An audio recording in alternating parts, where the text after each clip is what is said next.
할렐루야. 우리 서로의 얼굴을 마주하며 하나님 앞에 함께 축복하며 인사하도록 하겠습니다. 하나님의 평화가 당신과 함께하기를 원합니다.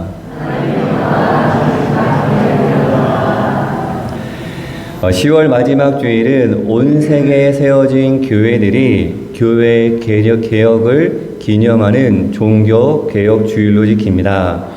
모든 것을 부정하고 뒤집어 엎어버리는 혁명과는 다르게 과거를 부정하지 않습니다. 과거를 거울 삼아 본질에서 벗어난 삶을 돌이키는 개혁입니다. 그러니까 초대교회 순수했던 그러한 신앙으로 돌아가자는 것이죠. 다르게 표현하면 말씀으로 돌아가는 것입니다. 하나님의 섭리에 따라 날마다 새로운 은혜를 경험하며 말씀 중심으로 돌아가는 삶입니다. 바라고 원하기는 말씀과 기도로 하나님께 깊이 뿌리를 내릴 수 있는 저와 여러분의 신앙이 되기를 소망합니다. 나아가 우리 영진교회가 정체되어 머물러 있는 교회가 아니라 날마다 주시는 새로운 은혜로 날마다 주시는 새로운 길로 새로움을 향해 계속적으로 변화되어 가는 우리 영진교회가 되기를 축복합니다. 자, 오늘 말씀 제목을 한번 읽어보도록 하겠습니다. 시작. 신의 차다. 혹시 어떠한 뜻인지 아실까요? 신의 차다. 한 번도 안 들어보셨나요? 네, 그렇죠. 우리 김종환 안수 집사님께서 정확하게 말씀해 주셨습니다. 마음에 흡족하다. 흡족하다의 경상도 말을 신의 차다라고 그렇게 이야기합니다. 못 들어보셨나요? 예, 들어보셨을 거라 믿습니다. 자, 흡족하다의 경상도의 말인데요. 다르게 표현하면 만족하다라고 바꾸어서 이야기할 수가 있습니다. 자, 이 만족을 한자로 살펴보면 찰만자의 발족자입니다. 물에 발을 적신다. 그러니까 물이 발까지 차오른다 라는 뜻입니다. 즉 물이 이 발까지만 차도 모자람이 없고 충분하고 넉넉하다 라는 의미를 담고 있습니다. 그런데 우리의 삶을 되돌아보면 발까지만 찰 때 충분하다고 느끼며 행복해하고 있는가? 아닙니다. 누구나가 다 발까지 찼으면 허리까지 차기를 원하고 목까지 차오르기를 원하게 됩니다. 가까스로 숨을 쉴 수 있을 정도로 채워져야 만족하는 우리의 심성입니다. 끊임없이 채우려고 하는 욕심, 조금만 더 하는 것입니다. 돈도 사랑도 부모도 자식도 부부도 가족도 모든 것에 있어서 만족하지 못하고 신에 차지 못하고 조금만 더를 외칩니다. 이런 말이 있습니다. 같이 한번 읽어보도록 하겠습니다. 행복은 만족에 있고 불행은 욕심에서 온다. 가장 행복한 일은 만족을 아는 것이고 가장 괴로운 일은 욕심이 많은 것이다. 행복의 조건은 다른 것에 달려있는 것이 아니라 만족함에 달려있고 가장 행복한 사람은 적당할 때 만족할 줄 아는 사람, 그러니까 나의 기대 수치를 잘 조절하는 사람입니다. 여기서 물음을 던지고 싶습니다. 영진의 하늘 가족들은 신앙생활에 만족하십니까? 하나님을 믿는 삶에 흡족함을 누리고 계시느냐라는 물음입니다. 사도 바울은 자신의 모든 것이 하나님으로부터 시작되었고 하나님으로 말미암아 살았으며 하나님께로 돌아가는 삶이라고 고백하고 있습니다. 제가 자주 하나님 앞에 기도하며 드리는 고백인데요. 우리 같이 한번 읽어보도록 하겠습니다. 하나님으로부터 왔고 하나님으로 말미암아 살아왔으며 하나님께로 돌아가는 인생, 그러한 삶을 고백하고 있습니다. 그러니까 우리의 인생의 시작과 끝이 하나님이요, 그 시작과 끝의 모든 순간의 뿌리가 하나님께 있다라는 고백입니다. 고린도후서 3장 5절 말씀 같이 한번 읽으면서 고백해 보도록 하겠습니다. 우리가 무슨 일이든지 우리에게서 난 것 같이 스스로 만족할 것이 아니니 우리의 만족은 오직 하나님으로부터 나느니라. 아멘. 사도 바울은 오직 하나님으로 만족함을 누린다라고 고백하고 있습니다. 사랑하는 영진 하늘 가족 여러분, 오직 하나님으로 말미암아 그리스도의 십자가 사랑으로 말미암아 신앙생활에 만족이 허락되기를 축복합니다. 물론 삶 가운데 이루어지는 하나님의 놀라운 역사하심과 응답하심 그리고 축복도 중요합니다. 하지만 중요한 것은 무엇이냐면 그리스도의 십자가 사랑만으로 만족하지 못하고 조금만 더 욕심을 부리는 것에 집중해서는 안 된다라는 것입니다. 바르고 원하기는 그리스도의 십자가 사랑만으로도 충만한 은혜가 만족함에 감사가 차고 넘치는 우리 모두가 되기를 축복합니다. 오직 하나님 그리스도 십자가만으로 만족함을 누릴 수 있는데 오늘 요엘 선지자는 너희가 이로 말미암아 흡족하리라고 우리에게 축복의 말씀을 선포하고 있습니다. 요엘에 대해서 알려진 것은 거의 없습니다.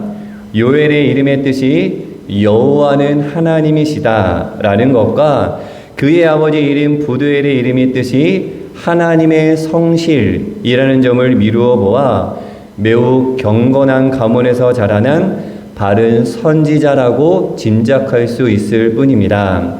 그럼에도 불구하고 3장으로 구성된 이 짧은 요엘서는 구약의 선지자 이사야와 예레미야, 신약에서는 베드로와 요한, 사도 바울이 이 요엘서의 여러 구절을 인용할 정도로 영향력이 컸던 그러한 인물이었습니다. 요엘서의 또 하나의 특징은 선지자 개인의 영적인 체험이나 환상이 전혀 소개되어 있지 않습니다.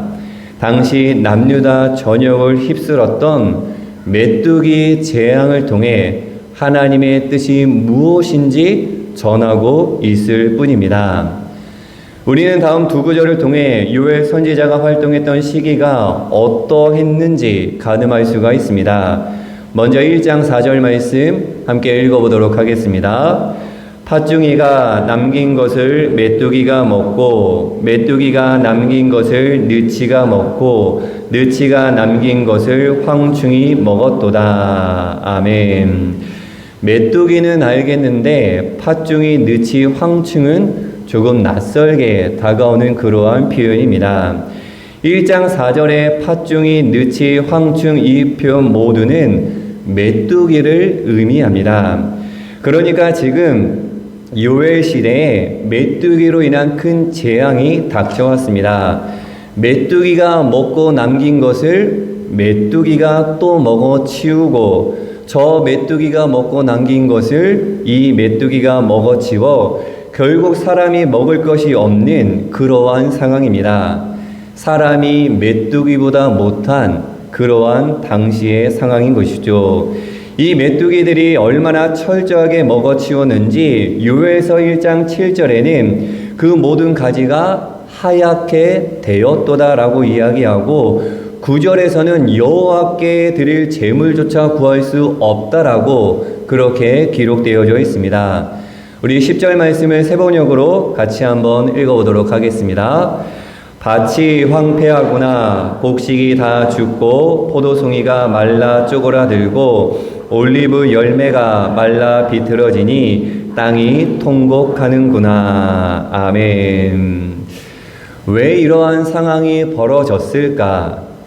분열왕국 시대의 남유다 제8대 왕이었던 요아스는 날이 갈수록 점점 폐역과 타락의 길로 빠졌습니다. 심지어는 자신을 숨겨 키워주었던 제사장 여호야다의 아들 스가랴를 성전 뜰에서 돌로 쳐 죽이는 사건을 벌입니다. 즉 하나님께서 세우신 왕이 하나님의 전에서 하나님의 선지자를 돌로 쳐 죽이는 살인 사건을 벌인 것이죠. 결국 요아스 왕은 다음에 처참하게 죽임을 당하게 되고 남유다, 즉 이스라엘의 제약은 극에 달하게 됩니다. 이러한 상황에서 엄청난 메뚜기가 남왕국을 휩쓸게 되는 그러한 상황입니다. 즉 이스라엘 백성들이 하나님 앞에서 범죄를 저지르고 하나님께서 세우신 종들이 타락으로 빠지자 하나님을 버리고 우상을 섬겼기에 하나님께서 직접 메뚜기 재앙으로 벌하고 계신 것입니다. 이스라엘을 향한 하나님의 메뚜기 심판과 돌아오라는 호소는 요엘서 2장 17절까지 이어집니다. 그런데 오늘 본문에 와서 요엘 선지자가 새로운 메시지를 전하기 시작합니다. 심판의 선포에서 축복의 예언으로 그 예언의 내용이 역전된 것입니다. 본문 18절 말씀 같이 한번 화면을 보고 읽어보도록 하겠습니다. 그때 여호와께서 자기의 땅을 극진히 사랑하시어 그의 백성을 불쌍히 여기실 것이라. 아멘. 개역 한글 성경으로 읽으면 그때 여호와께서 자기 땅을 위하여 중심이 뜨거우시며 그 백성을 긍휼히 여기실 것이라고 이야기하고 있습니다. 눈에 들어오는 표현은 어디가 뜨거우시다? 중심이 뜨거우시다. 극진히 사랑하신다 라는 사실입니다. 중심이 뜨거우신 하나님, 다르게 표현하면 마음이 뜨거우신 우리 하나님이십니다. 우리 하나님은 차갑고 냉랭한 분이 아니라 뜨거운 마음의 소유자, 뜨거운 사랑의 하나님인 줄로 믿습니다. 이 뜨거움에도 두 가지 종류가 있습니다. 열받아서 뜨거운 것이 하나가 있고요. 다른 것은 사랑해서 뜨거운 것이 있습니다. 요엘서 전반부의 하나님은 패역한 이스라엘을 보시고 분노로 인해서 열받아 화가 나서 뜨거우셨습니다. 하지만 요엘 선지자는 2장 18절부터 지금 하나님은 그런 뜨거움이 아니다. 열받아서 뜨거우신 분이 아니다라고 전합니다. 그렇다면 무엇 때문에 뜨거우실까? 18절 말씀을 다시 한번 보면 그 백성을 긍휼히 여기시기에 사랑하시기 때문에 그 하나님의 중심이 뜨겁다라고 이야기하고 있습니다. 긍휼과 사랑으로 뜨거우신 하나님께서 이제 재앙을 거두시고 축복을 주시겠다라고 선포하고 있습니다. 19절 말씀 읽으면서 확인해 보도록 하겠습니다. 여호와께서 그들에게 응답하여 이르시기를 내가 너희에게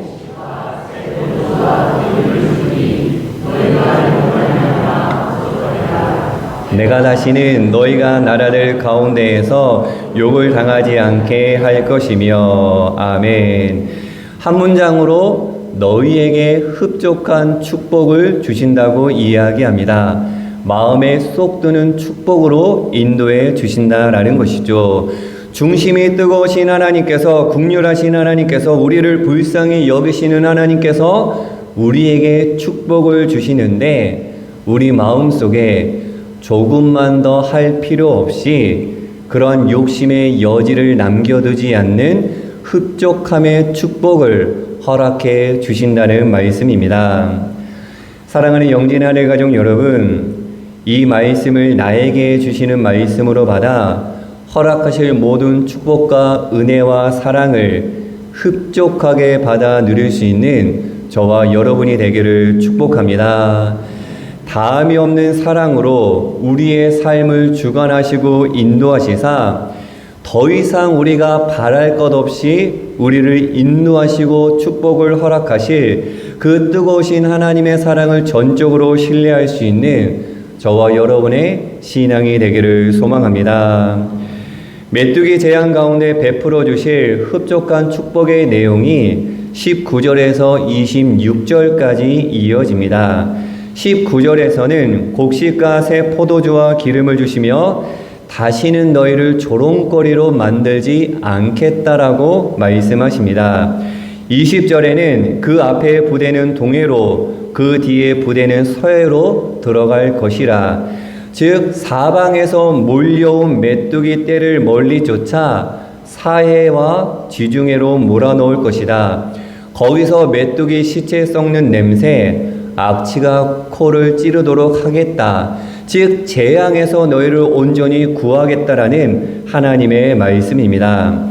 22절에서는 메뚜기가 모두 먹어치운 것이 회복되어 들의 풀이 무성할 것이며 나무마다 열매를 맺고 무화과 나무와 포도나무도 저마다 열매를 맺게 해주신다라고 이야기합니다. 그리고 25절에서는 그동안 메뚜기가 먹어치운 것까지 다 하나님께서 갚아주신다고 말씀합니다. 그리고 흡족한 축복을 이렇게 마무리하십니다. 우리 26절 말씀 화면을 보고 읽어보도록 하겠습니다. 너희는 먹되 풍족히 먹고 너희에게 놀라운 일을 행하신 너희 하나님 여호와의 이름을 찬송할 것이라. 내 백성이 영원히 수치를 당하지 아니하리로다. 아멘. 영진의 하늘 가족 여러분, 흡족한 은혜로 응답하신다라는 이 복된 말씀이 저와 여러분에게 허락되기를 축복합니다. 우리의 삶에, 우리의 고백에 이 말씀이 응답되어져서 날마다 흡족한 은혜를 누리며 흘려보낼 수 있는 우리 모두가 되기를, 우리 영진교회가 되기를 소망합니다. 자, 그럼 이 흡족한 은혜를 어떻게 해야 우리가 받아 누릴 수 있을까? 세 가지입니다. 같이 한번 읽어보도록 하겠습니다.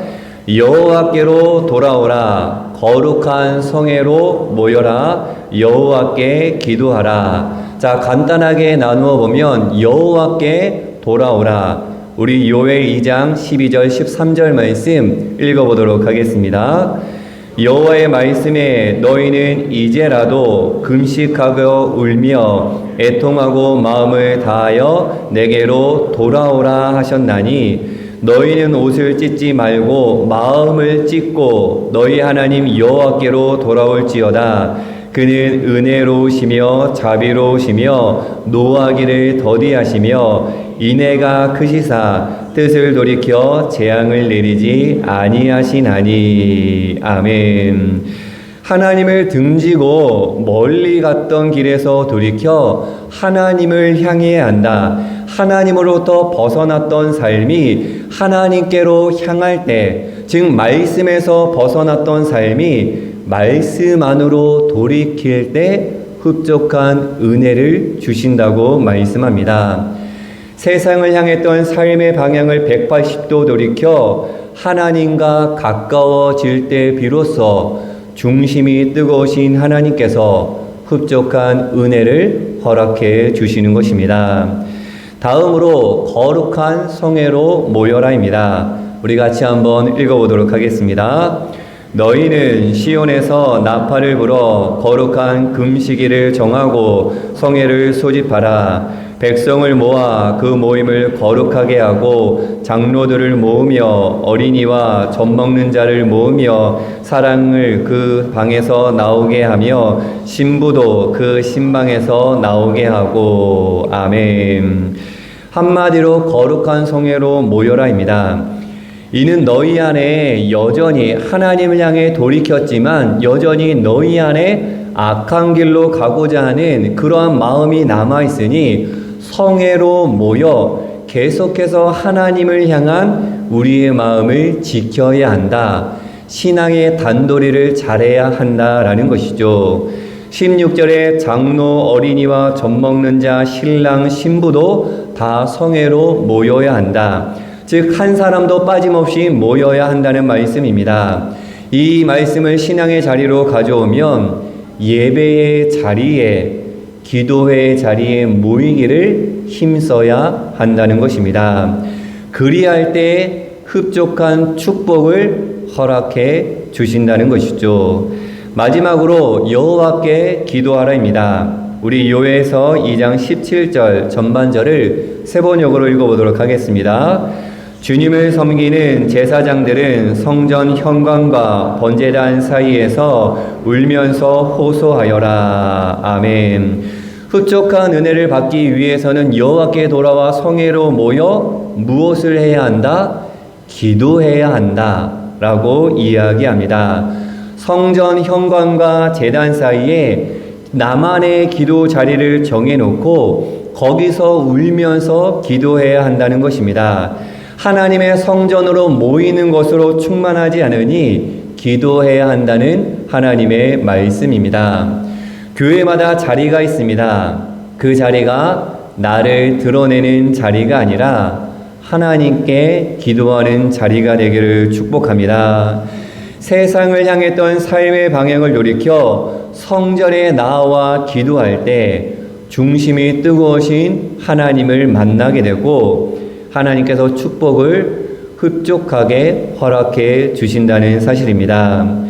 특별히 오늘 중보기도 사역자로 세움받는 분들의 기도 자리를 통해 하나님의 놀라운 역사가 이루어지기를 우리 영진교회 기도의 문이 활짝 열려 흡족한 은혜가 우리 모두에게 허락되기를 간절히 소망합니다.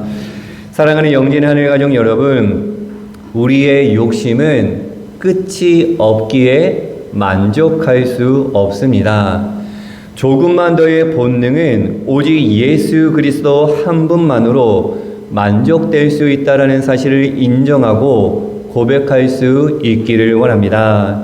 나아가 흡족한 축복을 받아 누릴 수 있는 저와 여러분이 되기를 소망합니다. 우리 이렇게 고백하기를 원합니다. 함께 읽으면서 고백하겠습니다. 여호와께 돌아와 성전에 모여 기도하자. 다시 한번 여호와께 돌아와 성전에 모여 기도하자. 하나님께로 돌이켜 성전에 모여 기도할 때 모든 상황이 역전되어 말로 표현할 수 없는 하나님의 은혜를 경험하게 될 것입니다. 중심이 뜨거우신 하나님으로부터 허락된 흡족한 축복이, 신에 찬 축복이 저와 여러분의 신앙과 가정과 삶의 자리에, 특별히 기도의 자리에 차고 넘치기를 예수님의 이름으로 간절히 축원합니다. 함께 기도하도록 하겠습니다. 사랑의 하나님, 우리의 마음의 문을 열어 하나님의 말씀을 받습니다. 이 말씀이 표대가 되어 우리의 삶을 이끌게 하시고 하나님의 이끄심에 순종할 수 있도록 인도하여 주시옵소서. 우리 안에 있는 조금만 더의 마음을 깨닫게 하시고 다함이 없는 사랑으로 우리를 품어주시는 그 주님 한 분만으로 만족하고 감사하게 하옵소서. 영진의 하늘 가족들이 여호와께로 돌아와 성전에 모여 기도할 때 중심이 뜨거우신 하나님께서 말로 표현할 수 없는 놀라운 은혜와 흡족한 축복을 허락하여 주시옵소서. 감사드리며 예수 그리스도의 이름으로 기도드립니다. 아멘.